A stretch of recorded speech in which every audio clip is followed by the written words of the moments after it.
as I was doing a deeper dive on this, humans being isolated, I've always known the correlation between mental health and isolation, but the studies since the pandemic on physical health that are coming out from isolation is mind-blowing, like actually mind-blowing. And they did a study, this was from, I'll show you some graphs on the next slide too, from 2003 to 2020. And look at these numbers. The correlation that isolation increased heart disease, stroke, dementia, premature death, depression, just from being alone.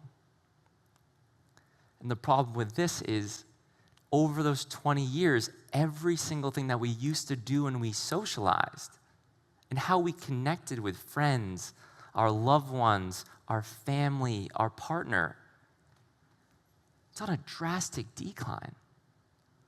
So this is even more worrisome that humanity's in trouble not only because of all the things we're doing bad for our health, but really because we're isolating ourselves and because we're more and more just digitally connected but not in-person connected.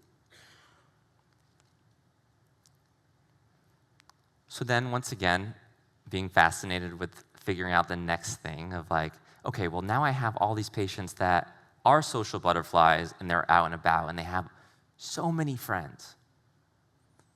But they would say that they're lonely. And I'm not sure if any of you guys relate to that, but I started seeing all of these, even my friends, my family, my patients, that felt lonely, but they were also very social. So then I was like, all right, really, what is social connection? Am I thinking about what that means incorrectly?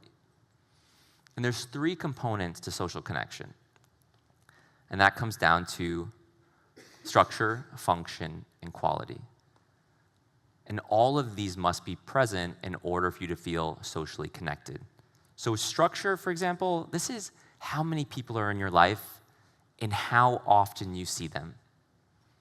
Function is what quality or value are they bringing to your life? Are they the ones that you go to when you need advice? Are they your fun friends? Do they make you happy? And then quality is really looking at how good are they at that function. And a lot of the times I see that people think they are social, but they are not socially connected. And that runs into an issue.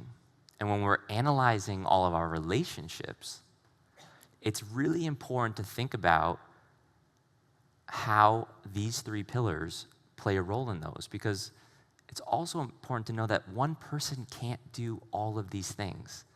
And that's why community and having more people in your life really help make you feel more socially connected.